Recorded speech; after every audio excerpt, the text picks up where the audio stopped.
힘이 되신 여호와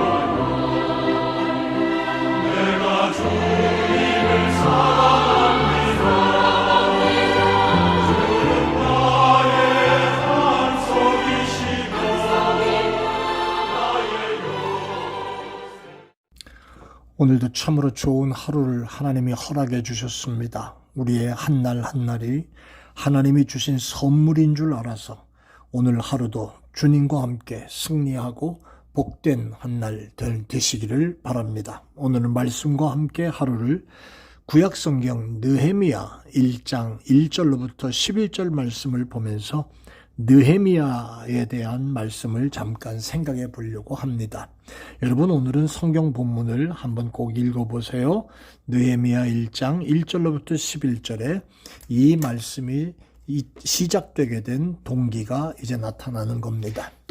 여러분, 성경에 등장하는 인물 가운데 좋은 믿음의 어른들, 신앙의 위인들을 많이 봅니다마는 그 가운데 믿음 좋은 사람, 그거에 대한 내용도 많습니다마는 한 가지로 성경에 등장하는 인물 중에 공동체를 이끌고 큰 역사를 이룬 사람들이 있는 것을 보게 되지요.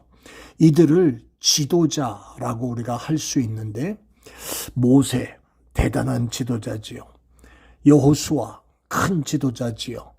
그 꼽히는 인물들이 있습니다만은 그 가운데 하나 더 위대한 지도자로 뽑는다면 그 사람이 바로 느헤미야입니다.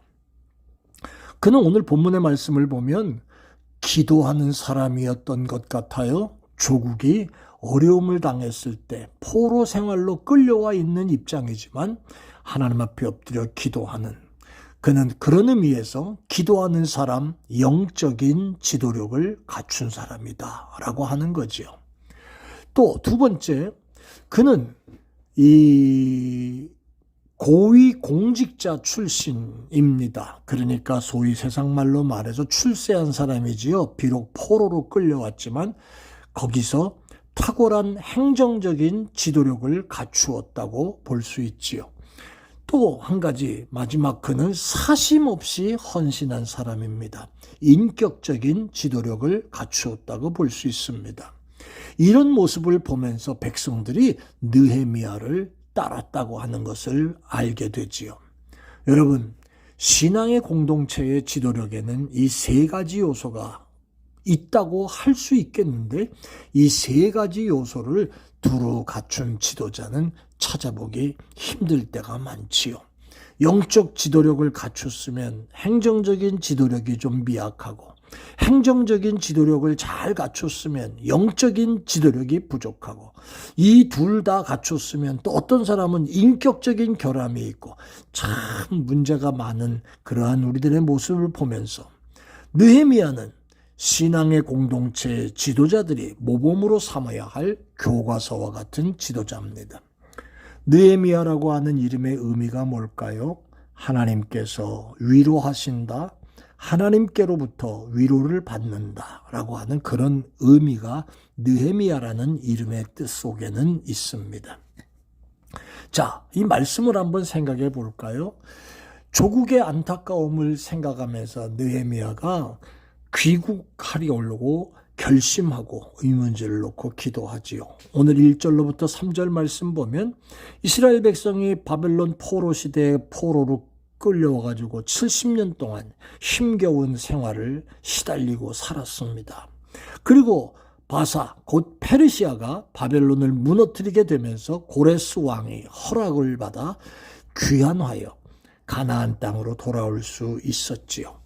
또 특히 주후 537년에 고레스 왕이 칙령을 내려서 예루살렘을 재건하게 했기 때문에 스룹바벨의 지도하에 예루살렘 성전을 재건합니다.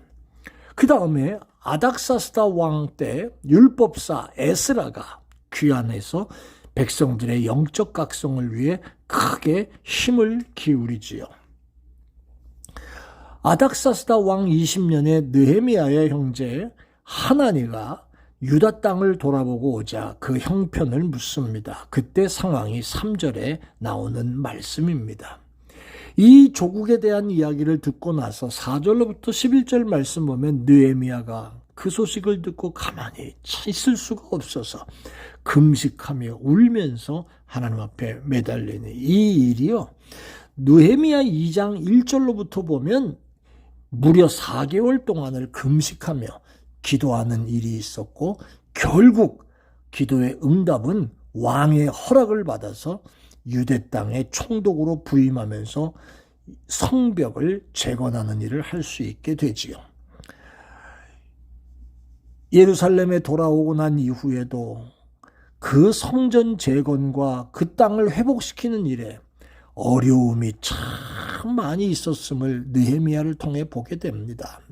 느헤미야서는 이런 내용을 잘 기록을 했습니다. 여러분, 그런데 느헤미야 6장에 넘어가다 보면 느헤미야는 이런 어려움이 많음에도 불구하고 52일 만에 성벽 재건을 훌륭하게 마무리할 수 있게 됩니다. 그리고 계획했던 것들을 잘 이룰 수 있는 모습이 있었습니다. 이렇게 모든 일을 성공적으로 마무리할 수 있었던 이유가 뭘까요? 저는 오늘 4가지만 지적하고 이 말씀을 생각해 보려고 합니다. 첫째, 목적을 이룰 수 있었던 느헤미야의 그 모습의 바탕은 첫째는 사명감이 분명했습니다. 느헤미야는 느헤미야 2장 20절 말씀 보면 대적들이 방해하고 위협하고 여러 가지로 협박을 하고 별짓을 다 했지만 자기가 하는 일은 하나님이 시키신 일이요 마땅히 감당해야 할 일임을 깨달았다는 겁니다. 특히 6장 16절을 보면 이 모든 걸 다 이루고 나서 하나님이 이렇게 할 수 있게 해주셨다고 고백하는 모습을 보게 됩니다. 사명감입니다. 두 번째는 믿음이었습니다. 느헤미야 4장 4절에 보면 금식하며 기도하고 하나님 앞에 아뢰고 또 하나님 앞에 매달리는 그런 모습, 남들이 침략해 온다고 할 때도 조국에 대한 소식을 들었다고 해도 회방할 때도 맥이 풀릴 때도 그는 기도하면서 느헤미야 6장 9절에 보면 이제 내 손에 힘있게 해주세요 라고 기도하는 그런 모습처럼 하나님만 의지하는 믿음이 그에게 있었다는 사실입니다. 믿음입니다. 세 번째는 담대함이었습니다. 느헤미야 4장 9절에 보면 느헤미야는 한편으로 기도하면서 한편으로는 밤낮 파수꾼을 두어서 적을 대비합니다. 당당하게 적의 위협에도 포기하지 않고 용사처럼 담대하게 공사를 진행하고 무장을 하고 싸울 준비를 하고 있는 그런 모습이 있었습니다. 기죽지 않은 담대함이 그에게 있었습니다. 네 번째는 아주 중요한 겁니다만은 느헤미야가 승리할 수 있었던 이유는 그는 언제나 감사와 찬송을 잊지 아니했다는 겁니다. 느헤미야 12장 말씀을 읽어보면 8절 이하에 느헤미야는 바쁘고 일손이 부족한 가운데서도 찬양대를 세워가지고 찬양을 하고 하나님께 영광 돌리는 일을 게을리하지 않았습니다. 12장 27절 말씀 보면 감사하는 일과 찬송하는 일을 게을리하지 않았다 그 말이에요. 그러니까 12장 43절 말씀의 후반에 보면 느헤미야의 사역은 진짜 감사와 기쁨 속에서 완성되어 갔다고 하는 것을 보게 되지요.